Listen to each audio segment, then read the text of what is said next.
Hi everybody. I'm glad to be here with you all today. This is exciting. We're doing a question and answer period. So I've gotten a lot of questions from people who are interested in learning some more about training, also about salaries, and some other interesting questions that we're going to cover. So one of the questions that I received was, how does ophthalmic assistants or technicians' salaries vary in the Northeast? For instance, New York versus New Jersey versus Pennsylvania. And I did some research on this. If you want to get a full salary survey, go to atpo.org. That's atpo.org. And they sell a salary survey there. But if you're a member of ATPO, you don't have to pay and you can get it for free. They do them every 2 years, and they just came out with the one for 2019. So it's fresh data. So in that salary survey, it covers salaries by region. In other words, Northeast, Southwest, Upper Midwest. It also covers salaries by certification level, number of years experienced, whether you supervise or not. Also by population, also by what type of practice, whether it's like retina or general or refractive. So there's a lot of variables. Now I know this particular salary survey from ATPO, which I think is very reliable, and that's the one I would recommend referring to. They don't break it down by states. So they just have the Northeast area. So that would include all those states that the person who asked this question wanted to know about. So basically, one of the big predictors of your salary is going to be what kind of practice you work in. Generally, retina pays more than other specialties. The higher the certified you are, the more you're going to make, generally speaking. Also, the larger metro areas usually pay more. So, I looked at the survey, and if you have over 2 million people in your metro area, which most of the Northeast does, you're going to make more money than a smaller area, generally speaking. So, I can't really give you specifics beyond that because ATPO sells a salary survey, and I don't want to just give all their info away, but that's kind of the general guidelines. So if you do get the ATPO salary survey, I recommend that you find yourself in each of those categories as far as your certification level, number of years of experience, whether you supervise or not, type of practice, metro area, all that good stuff, and then average all those numbers, and you should come up with a pretty good estimate of what salary you should be making. And one little point, though, that's very important is in this salary survey, these are not entry level salaries. These are people who have experience. They do have non-certified salaries, but these are not entry level salaries. So that's something to remember. Also, when you're looking at salaries, don't forget to think about the culture of your workplace. That's really important. I know there's a lot of dysfunctional practices out there, and also your benefits and your paid time off and how much you're appreciated at your job. So it's not just about salary, it's multifactorial. And also understand that physicians who provide health insurance are going to generally pay just a little bit less because health insurance is super expensive.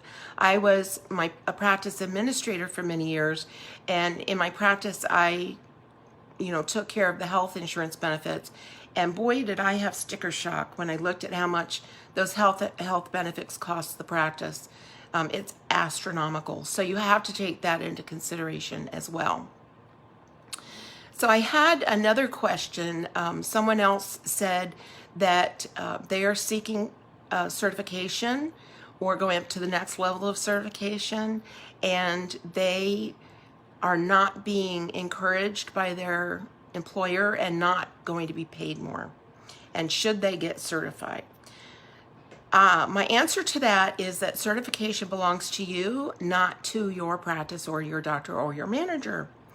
And so, one, you may want to do it for professional development reasons because you're going to learn a lot as you study and prepare for that exam. And how many of us, after all, are going to pick up a textbook on a Thursday night unless we're studying for an exam? So I know I learned a ton of stuff when I was studying for my exams. Secondly, it makes you more marketable if you do have to change careers, or not careers, but workplaces.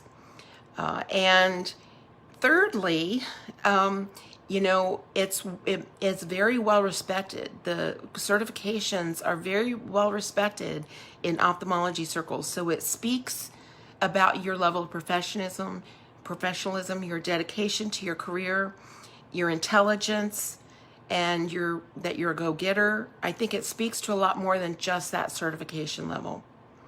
So there's a lot of reasons to get certified that may not be tied to salary and on an immediate basis as far as your current employer, but other employers may pay more. But even if they don't, heck, you want to stay invigorated in your career, not become stagnant, and a new certification, studying for it will definitely do that for you.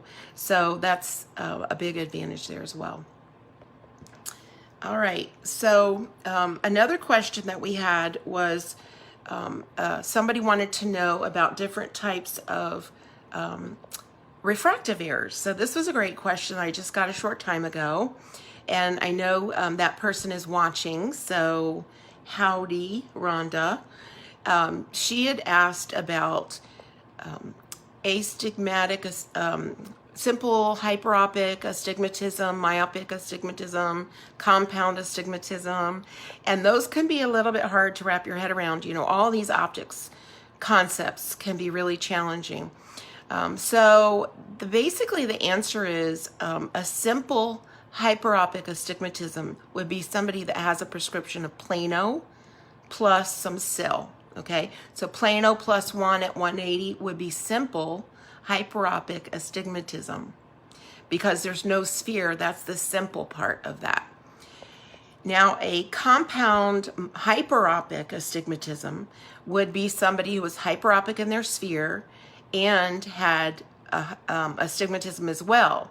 So if they were plus 1 at 180, that would be a hyperopic astigmatism. If the patient has one meridian is plus and the other meridian is minus, that would be compound astigmatism. So these refractive errors are a little bit complicated, but if you distill it down in that kind of way of thinking about it, then that can maybe help you understand it a little bit better. I know that there are different illustrations that illustrate the optics of this, and I just think it's easier to think about it that if both meridians are plus and they have some sphere, that would be hyperopic astigmatism. If they have no sphere, it's simple hyperopic astigmatism. And if they are minus and a plus, they would be a compound hyperopic or myopic astigmatism. So I hope that helps. And I'm excited to see we have a lot of people here. If you could please type in your chat any questions that you might have for me. Here's another one, another question. Hi, Rhonda. Here's another question that comes up frequently, and someone asked me this recently, and that was, should I get my COMT? Because they're afraid it's going to price them out of the market. And that is a true thing that happens. I hate to tell you that, but it is. So you do have to consider, I know we have some COMTs on here, Beth and Raleigh. I don't know if we have any others, but it's great to have you guys with us. So getting your COMT, if you work for, if you're in a small community and, you're going to be working with ophthalmologists who maybe don't have a big budget, when they see your resume, they may set it aside because they automatically have, feel like they're going to have to be paying you a lot. But here's the thing. most COMTs also are managers. And when you go from being a tech to being a supervisor or a manager, once you start managing others, your salary goes up significantly typically, okay? It depends on the practice, it depends on the doctor and their budget for salaries and this and that and many factors. But most COMTs are not techs that are just doing workups. When I say just, I don't mean just doing workups, but I mean not managing people. When you start to manage, whether you're a COMT or you're not a COMT, if you're just a COT or a COA, as long as you're managing other people, typically your pay rate goes up, it increases. So I would encourage you to get your COMT, especially if you are on a path of doing training like me, or if you are on a pathway where you want to be in administration, whether it be a practice administrator or a lead technician. And so that definitely speaks volumes. The COMT credential, there's only about 1,000, a little over 1,000 in the whole world. So it's a very prestigious certification. Do we have any other questions?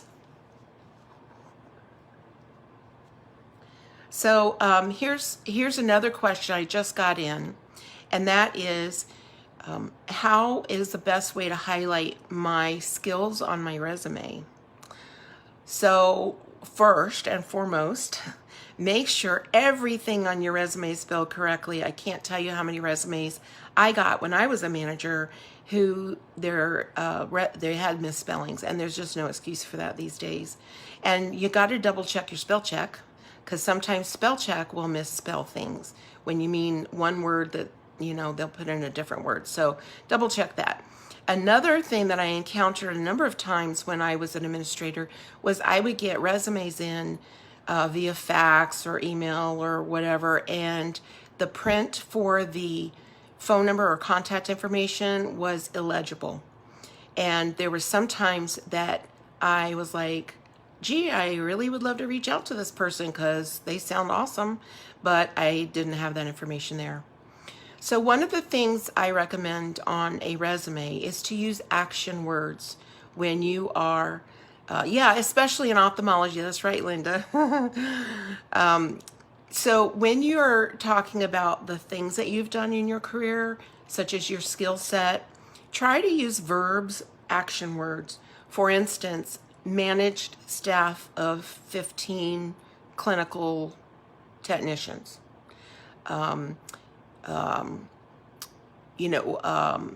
Composed OSHA health and safety manager, health and safety management book.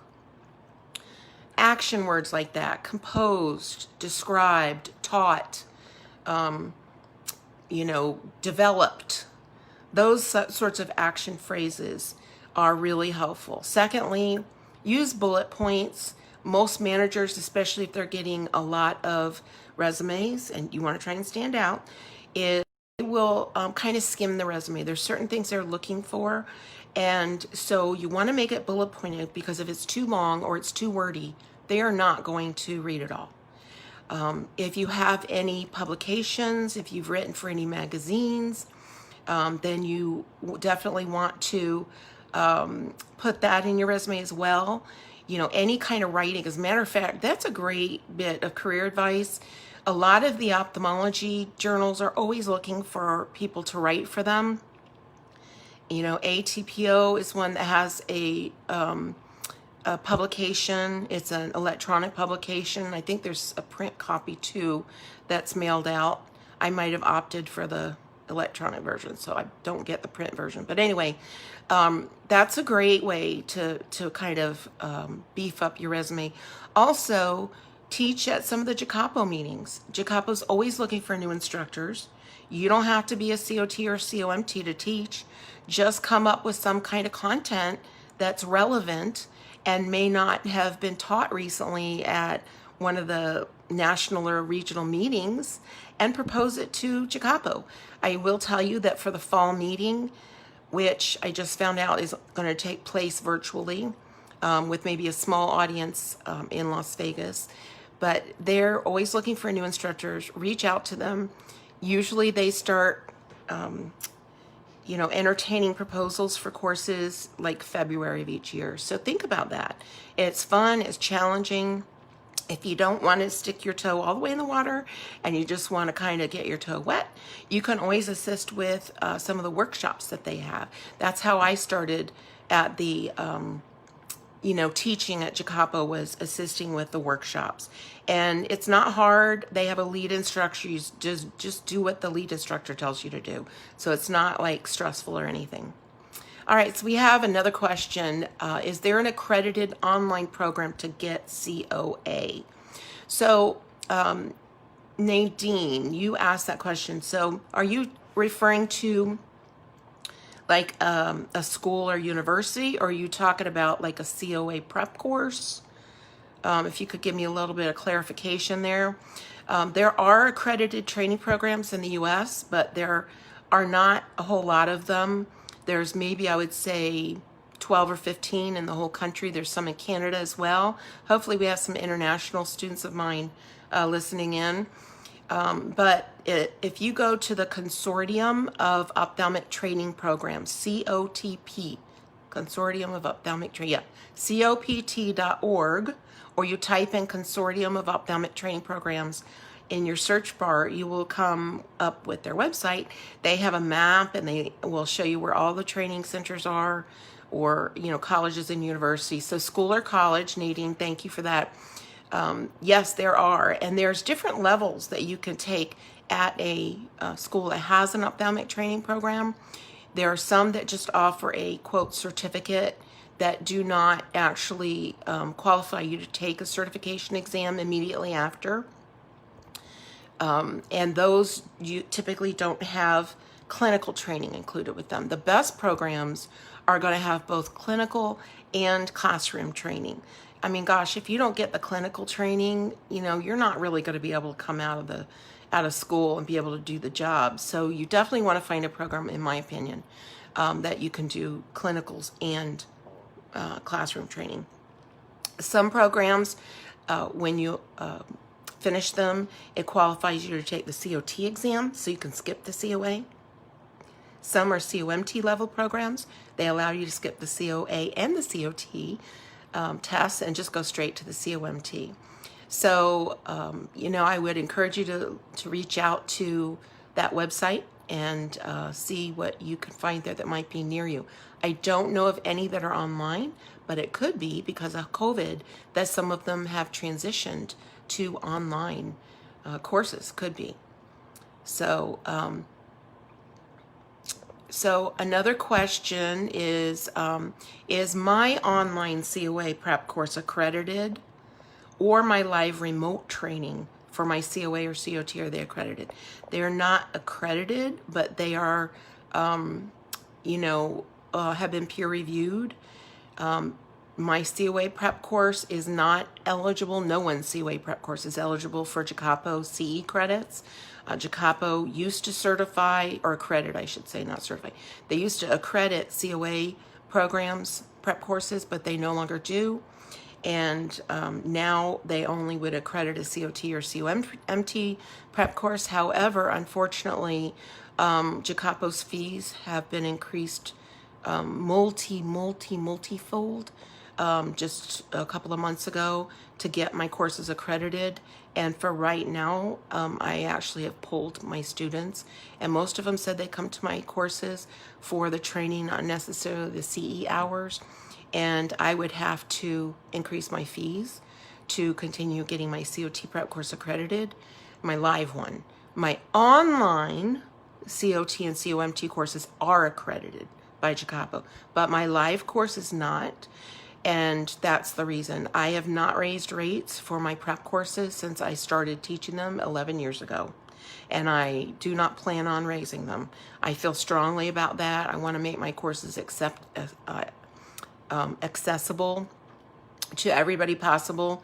And so I will not raise my rates. And it was either raise my rates and and get them accredited, or not raise my rates and not get them accredited. So that's what I decided. And I hope you guys are happy about that. All right, so did we have any other questions, Aria? Or anybody else have any questions about the fields, our field? Here's another thing. Those of you that do training, I know we have some ophthalmic trainers on here, and training can be challenging because you need to learn and understand what you're welcome, Nadine.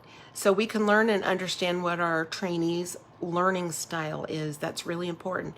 If you've ever trained somebody and they're just, you can't really get a concept over to them, what I recommend is that you approach it from multiple different avenues. And what I mean by that is there are some people are tactile learners. That means hands-on.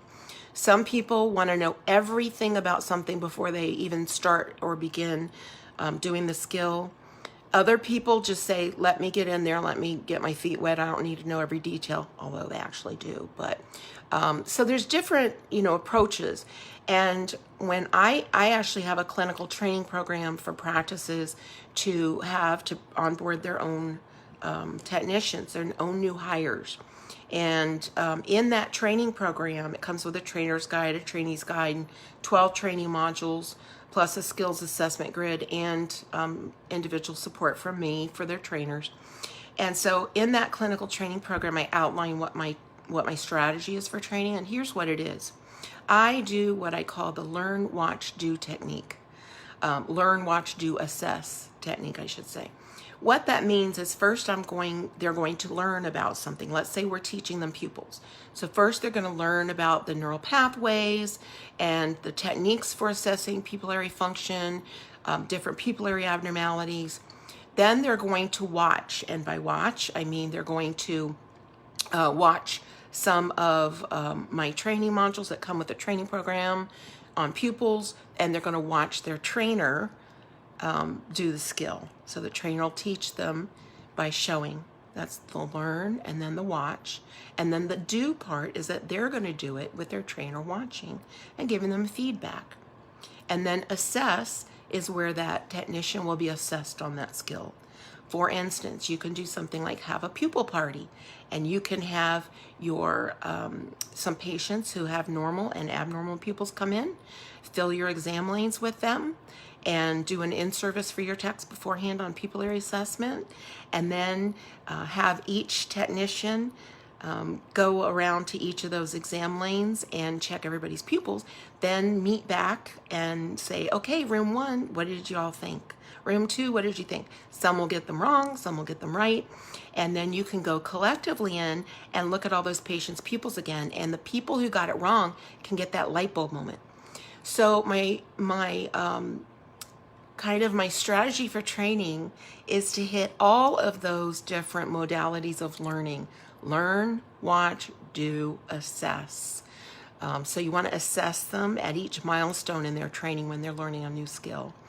Because, sometimes we think somebody learned a skill and we didn't follow up on the training. And so unbeknownst to us, they may be doing the skill incorrectly. And those of you who have taken my courses know I am really emphatic about pupillary assessment, because I think that's one of the only things that we do in our jobs that can save somebody's life. And once we dilate the patient for the doctor, they can't check their pupils. So I'm really emphatic on that. So Roselle had a great question. How do I get into tech training? How does one get into technician training? So Roselle, are you talking about in a clinic, or are you talking about being a consultant like myself? And Chris, hi Chris, thank you, you're a sweetheart. You are too, by the way. So let's talk first about getting into training in a clinic.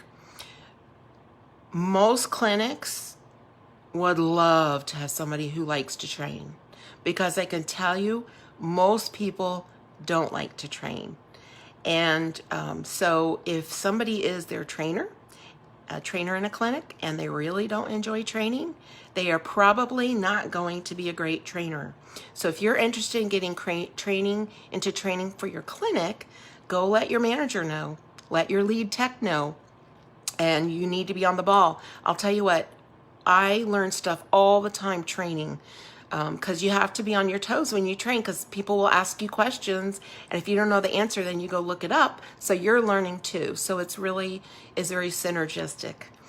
So Roselle, you said as a consultant. Okay, so I do have some advice for anybody out there who would like to become a training consultant. First of all, I recommend you get the highest level of certification that you can. You can be a consultant and, be a COA or COT, but a COMT is going to be, most marketable. Secondly, you've got to build a resume, and you can start doing that now before you're even a consultant by teaching at IJCAHPO meetings that really shares with people nationwide about your skill set and your knowledge. Have business cards available when you teach at these meetings so that you people can keep your contact information. Make sure that you put your email on any kind of publications that you do, any kind of courses that you teach, and handouts that you do for the courses. If you have a website, and websites are super easy to build nowadays, mine is on the platform Squarespace, although I did get a little professional help with it, designing it and all that, but I started it myself, but I just had it kind of polished up by someone. You can build a website. And the other advice I have is to find a niche that is not being already filled by someone else. So for instance, my niche, I never know how to say that word, niche, I think. My niche is certification exam prep courses and new hire training. I know other consultants that their niche is ophthalmic imaging. Others, their niche is with practice flow and management. Some technicians have a special interest in something. For instance, maybe they have a special interest in contact lenses. I do get calls from clients who want to know somebody who can come in and do contact lens INR for them and train their techs. Well, that's something I don't do. So build your resume by writing articles for journals. I know the Ophthalmic Professional likes to have, they're kind of open to authors. Also, I know the ASOA, which is the American Society of Ophthalmic Administrators, has a bi-monthly publication, and they're always looking for writers and interesting articles, or maybe just a column, or you can review a book. They do book reviews. My books were reviewed in their magazine. I actually didn't even know it was being reviewed until after somebody had reviewed it, and then they notified me. So it was really, an anonymous review, which was really kind of cool. And so writing articles, just getting your name out there. As far as actually getting it up and going, that is the hard part, because you've got to market, you've got to figure out how to market, and you've got to just basically find a way to set yourself apart. So what are you passionate about? What is it you most love doing in your career? What is it, and what is a need that you see that isn't currently being met? And I would say out of everything, that's the biggest one, because there's already big fish in the pond. And if you can find something different that you're going to teach or train on, or some techniques you have, that's going to definitely set you apart and make you special and make people want to come and find you. In about, 10 years, who knows, I'm probably going to be ready to sell my business. And so if you want to do this in 10 years, contact me, because I might be willing to talk to you about it. Yeah, I think it's great. It's challenging. It's fun. I love the fact that I have freedom of my time. I schedule my own, the times that I go train. I can sleep in late when I'm off work. It's just freaking awesome, really. And it's more than that, though. It's super rewarding. I've made so many friends and met so many technicians all over the place doing what I do. And there's some that are really special to me and stick out in my mind to me, and always, I always remember them. And the best part is, Roselle, when you go in and you do consulting and you do training, to go, if they call you back, which is the best compliment, if they bring you back again. I have a number of repeat clients, some that brought me back in like 5 or 6 times over a period of years. The best part is to go back to that practice a year or 2 or 3 years later and see those techs that you trained and watch them blossom. I did some new hire training for practice in Minnesota, and this one tech that I was training was a doll. She was brand spanking new to the field, like literally had just been hired. And the way that I do new hire training is in 5 days, I get new hires up and working at patients. They're doing complete workups, including refractions, tonometry, Goldman tonometry, the whole 9 yards.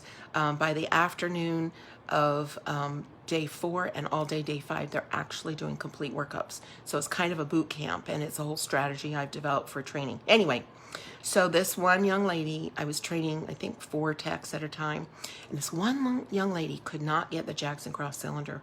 And I've never left a practice after a week of doing new hire training that my techs did not finally have that Jackson Cross cylinder light bulb moment.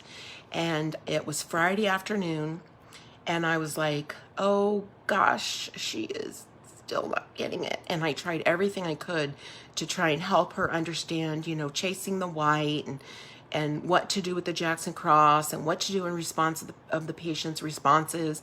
And 4:30, literally 4:30 the last day I was there that week, she turned to me and she's like, I've got it. And I was like, I was just like tickled pink for her. I was so happy for her. And a year later, I came back to that practice, and you want to know what? She was the lead tech.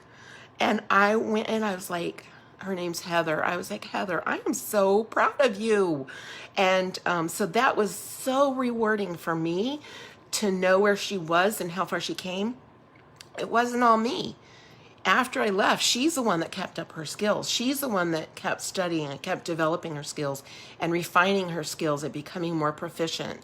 I gave her the tools to do that, but she's the one that catapulted herself to the position of lead tech. So that was just so exciting to me. So Roselle, you said you currently train techs in your clinic. Do you have any challenges that you deal with training techs in your clinic? One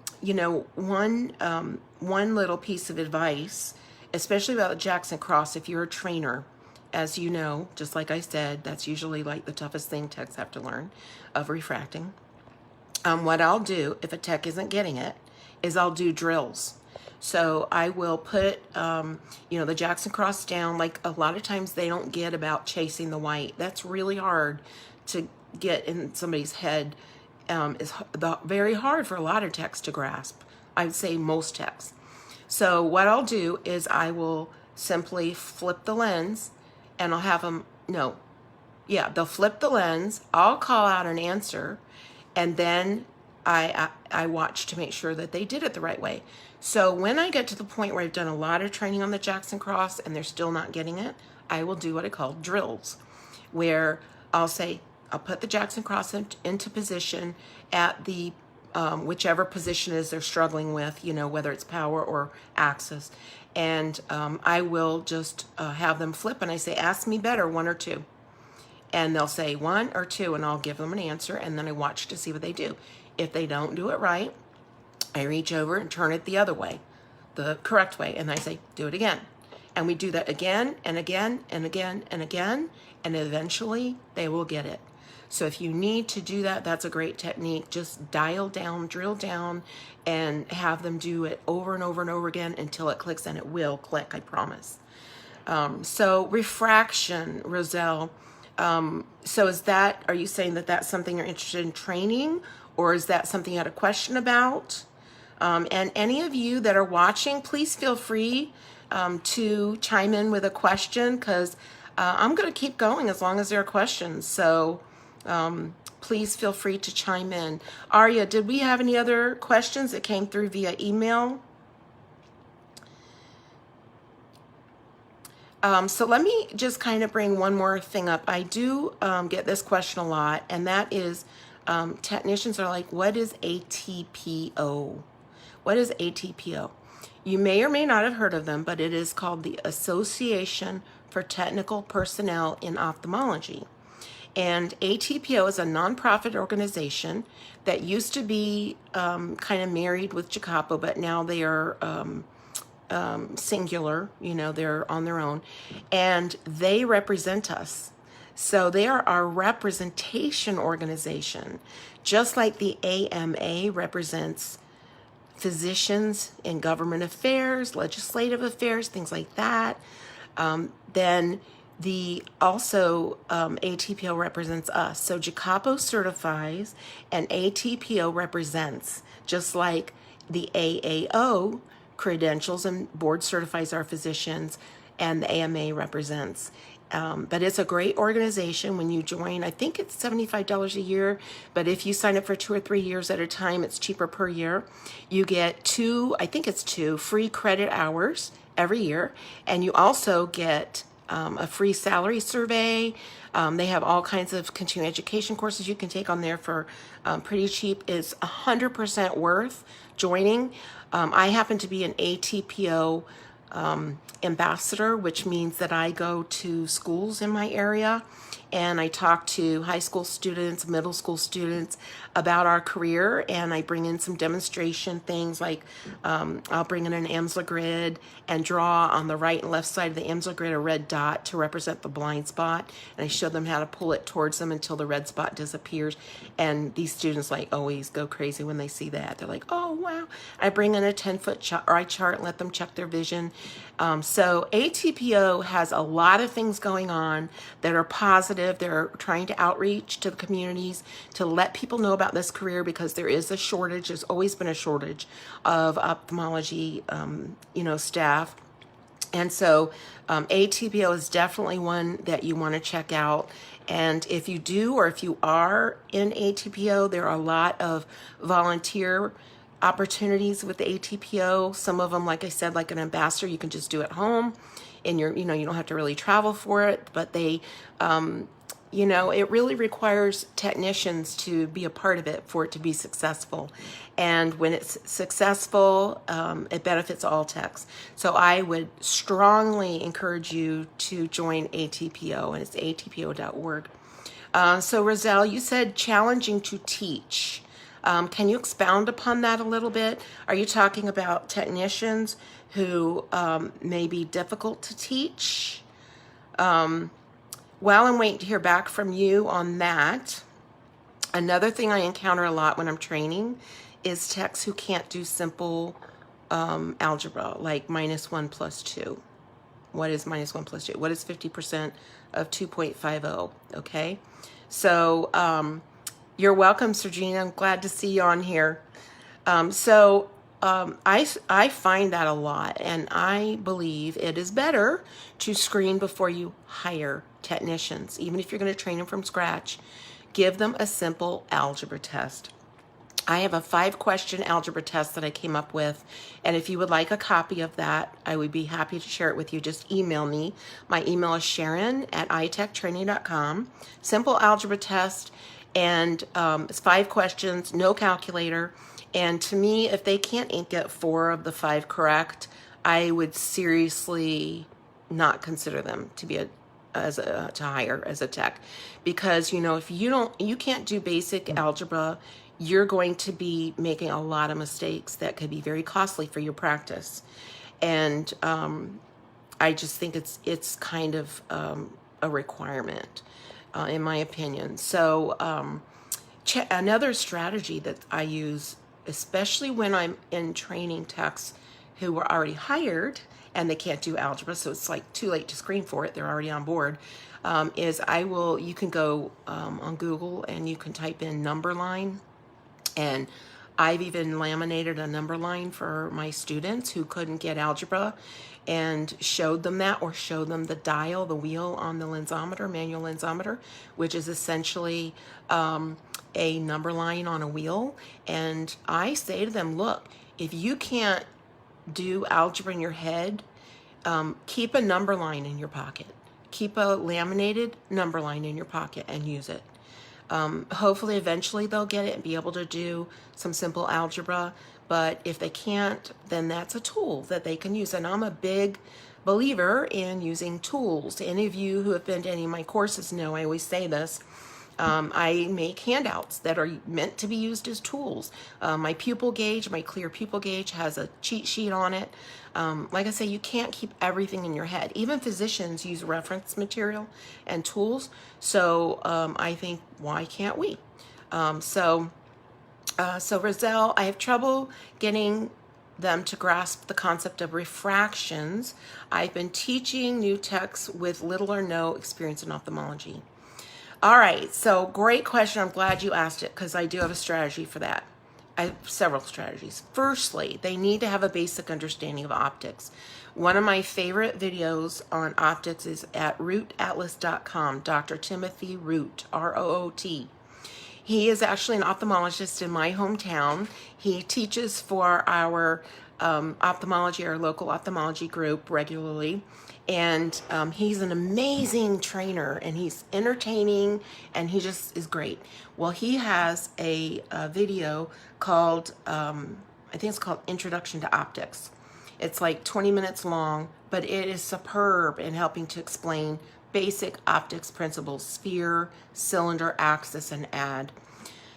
The other thing that I always do with people who I'm teaching refraction from scratch is, after I cover some basic optics, I take them into an exam lane and I do what I call a meet and greet with the 4-opter. And the reason I do this is that 4-opter is so intimidating. We all remember when we were new techs and we looked at a 4-opter, and I don't know about you, but I thought, I'm never going to know how to do this. Like, it's so mysterious and it seems so mechanical and so complicated.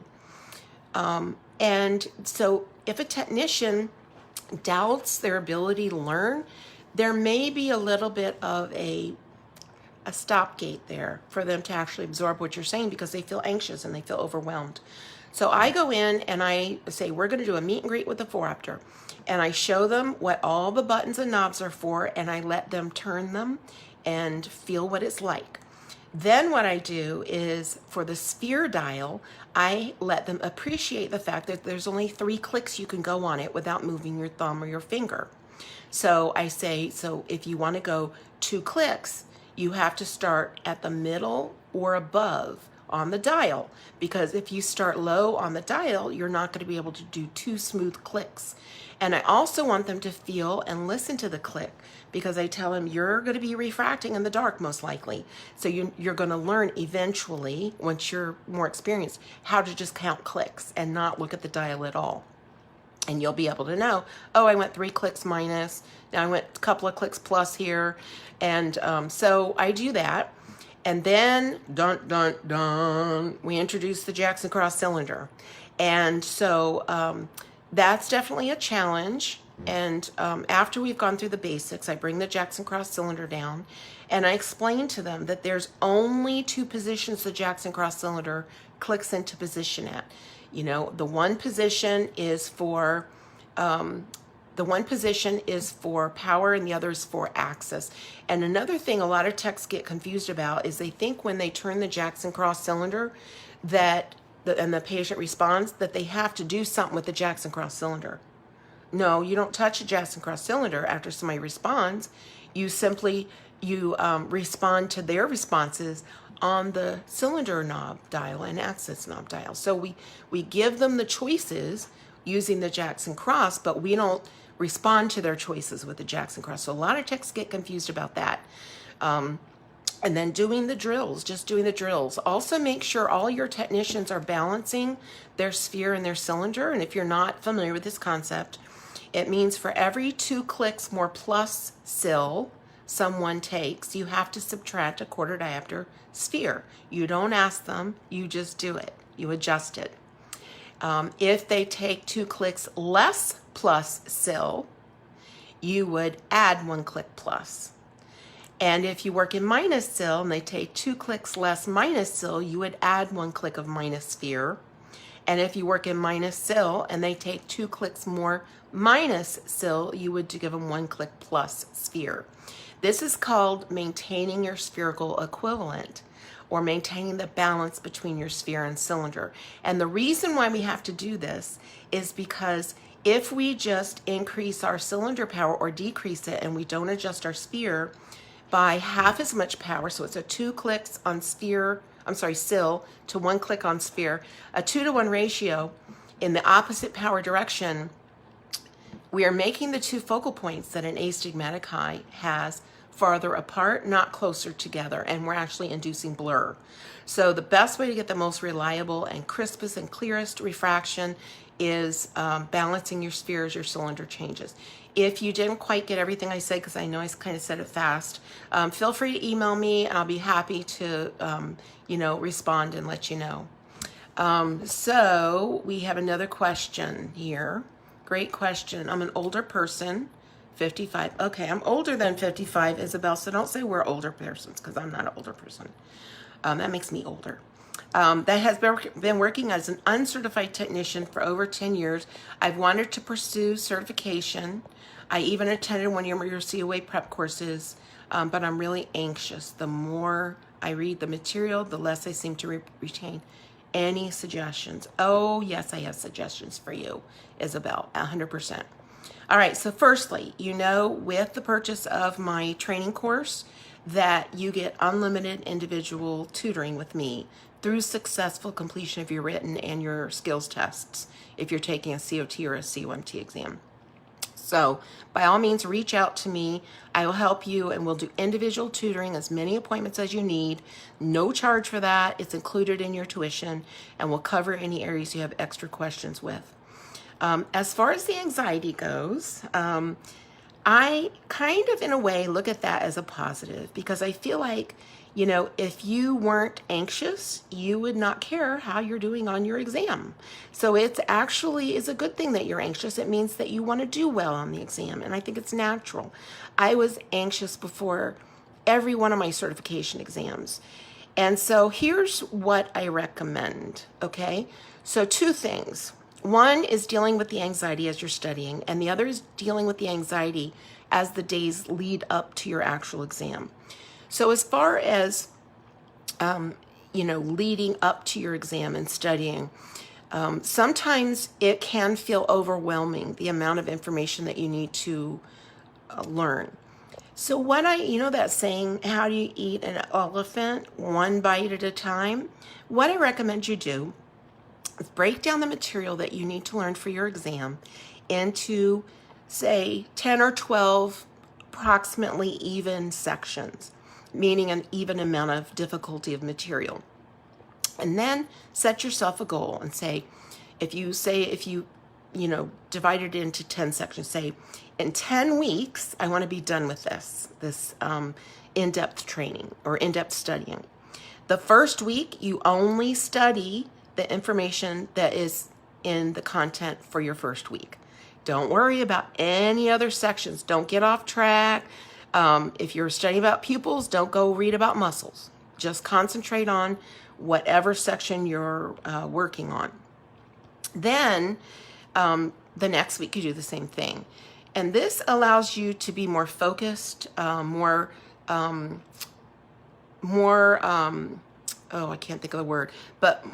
deliberate. That's the word. More deliberate about your studying. It keeps you disciplined, that okay, I only have 2 days left in this week and I haven't studied pupils this week, so I better get to it.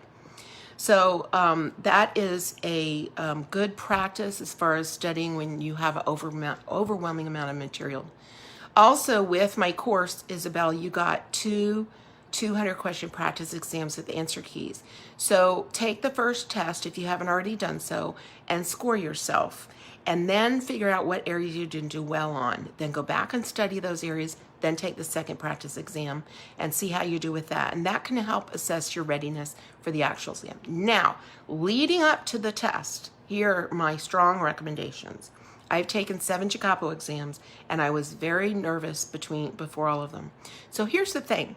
It's not a matter of not being nervous and not having butterflies. It's a matter of getting your butterflies to fly in formation for you. Okay? Like I told you earlier, I think it's good to be anxious. It means you want to do well on the exam. What I recommend is schedule your exam for an afternoon and take the day off before your exam. Preferably, I would say, if you can, take your test on a Tuesday or Wednesday afternoon. That leaves you the weekend to do some really intense studying. But the day before your test, when you're off work, do not open a book. I know it's tempting, but I trust me on this. Don't open a book. Nurture yourself. Go watch a dumb movie, or exercise, or get a pedicure and a manicure or a massage, or read a book that has nothing to do with ophthalmology. Do crossword puzzles. Anything that you can to relax your mind, your frame of mind. Because here's the thing. If you don't have, if you're so nervous you can't access all that information in your head, you're not going to do well on the test. So you've got to be able to relax the day before. Then the morning of the test, do your last minute cramming, your formulas or anything that you know won't stay in your head very long. And then drive to your testing site well ahead, like hours ahead if you can. Find a Starbucks or a Panera that you can go sit at. That way you don't have to worry about traffic. You don't worry about getting stuck in rush hour or crash or something on the highway. And then you can really like relax your mind to study. And about an hour before your test, go to the testing site, sit in your car, and don't have the radio on, and do your last minute memorizations, and then go in and take your test. And when you're taking your test, you want to read every question at least twice and every question once before you consider a possible answer. If there seem to be 2 questions that seem to both be correct answers, IJCAHPO is looking for single best answer. So reread the question. There's probably a clue there that will tell you which of those 2 answers might be correct. If you still can't decide between the 2, take a guess, because at least you have a 50-50 chance. So those are kind of the strategies I recommend when you are doing when you're studying for a exam. So did we have any? Yes, the circle of least confusion. That's right, Sergina. So the circle of least confusion is a point in the eye. It's a theoretical point formed by a spherocylinder lens. Somebody that has astigmatism and some sphere. And what happens is when we balance the sphere and the cylinder, we're collapsing. The conoid of Sturm is the official name for it, but colloquially, oh, that's a hard word to say, is the circle of least confusion. And what you're doing when you maintain that spherical balance between your sphere and cyl is you're optically collapsing that conoid. It's a cone-shaped thing in your eye. It's an optical principle. You don't have to understand all that. You just have to know to do that for your when you're refracting. Well, do we have any other questions? Because I'm happy to continue on if you all have any other questions. If not, we can call it a night. So if you have any questions, go ahead and enter them in the chat now. I also would love to know if you guys like this Q&A, because I enjoy it and I would love to do some more. So if you could type in the chat, let us know if you want to do this again sometime, and we'll schedule another one if there's good feedback on it. Arya, did we have any other questions in the chat? You're welcome, Isabel. Did we have any other questions, Arya? I'm glad you guys enjoyed this. And I'm sending love back to you all because I see some hearts coming up. So right back at you. Okay, Carrie, great question. Can you talk about with the rule and against the rule? All right. So quite simply, that refers to which meridian has a steeper axis, or not steeper axis, is more on the cornea, is more curved, okay? So with the rule, astigmatism is steeper in the vertical meridian. And the way I remember that is I think thumbs up, like you go, oh yeah, with it. Yeah, I'm with it. I'm good. I'm cool. I'm thumbs up. So with the rule, astigmatism is steeper in the vertical meridian. And against the rule, astigmatism is like, I'm against that. You might say, no, I'm against that. So it's steeper in the horizontal meridian. So remember though, that your axis is always opposite the steeper meridian. So if you, for instance, do keratometry readings, or you do retinoscopy, or you do lensometry, well, lensometry just tells you what they have in their glasses and may or may not be correct for that day if they need a new refraction. But basically, if somebody's K readings are 42.0 at 180 and 43.5 at 90, they have, with the rule, astigmatism. It's steeper in the vertical axis. And their axis will be oriented at 180. So the axis is always the axis of the sphere meridian, which sounds counterintuitive. I know it's weird, but I didn't make up the rules. I'm just sharing them. Hopefully that helps. Just remember, thumbs up with it against something is horizontal. So hopefully that helps. Well, listen, I think we're going to call it a night. And thank you all so much for joining in. And I look forward to another Q&A session, hopefully in a couple of weeks. And submit your questions via email ahead of that time so that we can, get the ball rolling quickly. And I hope you all have a lovely evening. Bye.